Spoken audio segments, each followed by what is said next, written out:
गुरु प्यारी साध संगत जी, नमस्कार जी। आप सब कैसे हो?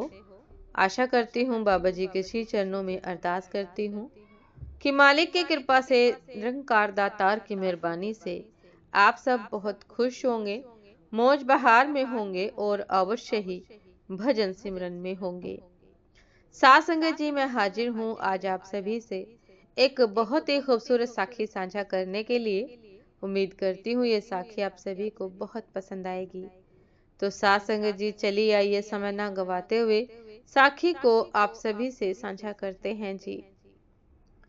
साथ संगत जी, पापा आप थोड़ा खुद को बदले, कोई भी आपको लूट कर चला जाता है।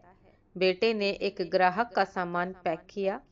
बेटा, उस बेचारे ने कुछ नहीं कहा था, मैंने खुद ही उसे रुपए दिए थे, विनोद ने समझाया। हाँ सही है, आ बैल मुझे मार, बेटे ने व्यंग किया। सही ही तो कह रहा है बेटा, विनोद ने मन ही मन सोचा। जब से चंदू को 2,500 रुपए दिए थे, वह गायब ही हो गया था। वरना रोज अपना पेठे का ठेला लेकर आता था और आधा घंटा दुकान के सामने ही खड़ा होता था। उस दिन जाने क्यों विनोद ने उससे बात की। दुकान पर पानी पीने आया था चंदू, 17-18 साल का लड़का। तो विनोद ने उसे समझाया था, खाने पीने का सामान ऐसे खुला नहीं रखना चाहिए। देखो कितनी मिट्टी धूल बैठती है सामान पर, और मक्खियां भी। तुम इतना अच्छा पेठा सजाते हो, मगर खुले सामान की वजह से बिक्री नहीं हो पाती तुम्हारी। क्या करूं बाबूजी? उसने भोलेपन से पूछा। एक शीशे का बक्सा बनवा लो और पेठा उसमें रखो, विनोद ने सलाह दी।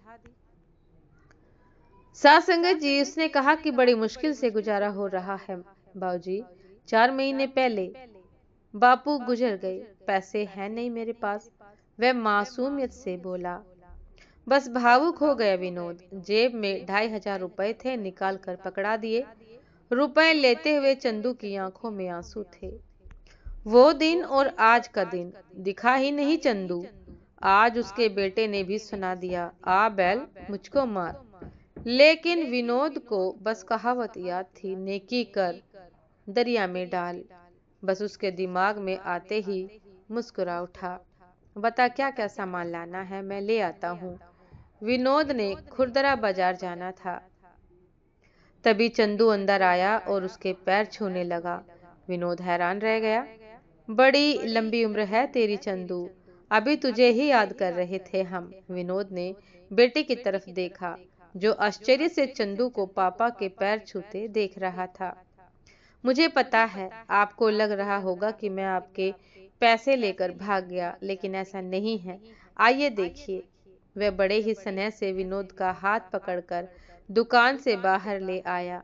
बाहर उसका ठेला खड़ा था, साफ सुथरा पेठा शीशे के बॉक्स में सजा हुआ था, और ठेले पर पैक्ड डिब्बे भी थे। कायाकल्प कर दिया था उसने। बाबूजी, 1-2 दिन तो शीशे का बॉक्स बनवाने में लग गए, फिर तो जहां मैं खड़ा होता हूँ छोटा बाजार में, मेरा पेठा वहीं बिकने लगा। इधर आने में 2 चक्कर भी उल्टा लेना पड़ता है। आज तो बस आपके पैसे वापस करने आया हूँ। उसने जेब से 2,500 रुपए निकाल कर पकड़ा दिए। चंदू, तूने तो कमाल कर दिया भाई, मैं बहुत खुश हूँ, विनोद ने भरे गले और भरी आंखों से कहा। ये आपके लिए लाया हूँ मैं, आगरा का स्पेशल पेठा। उसने एक गिफ्ट पैक विनोद को पकड़ाया, तो उसकी आंखों में भी खुशी के आंसू झलके। दुकान पर खड़ा विनोद का बेटा जिंदगी की खुशी का ये बेहतरीन सबक भी सीख रहा था।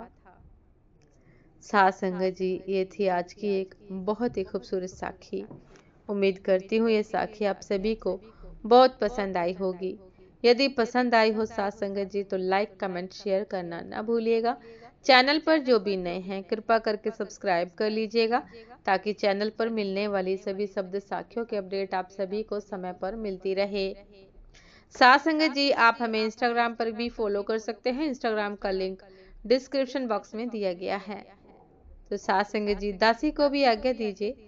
आपसे फिर मुलाकात होती है एक नए शब्द साखी के साथ, एक नए खूबसूरत विचार के साथ। तब तक के लिए नमस्कार जी। सदा खुश रहिए, मुस्कुराते रहिए, भजन सिमरन अवश्य करते रहिए। नमस्कार जी।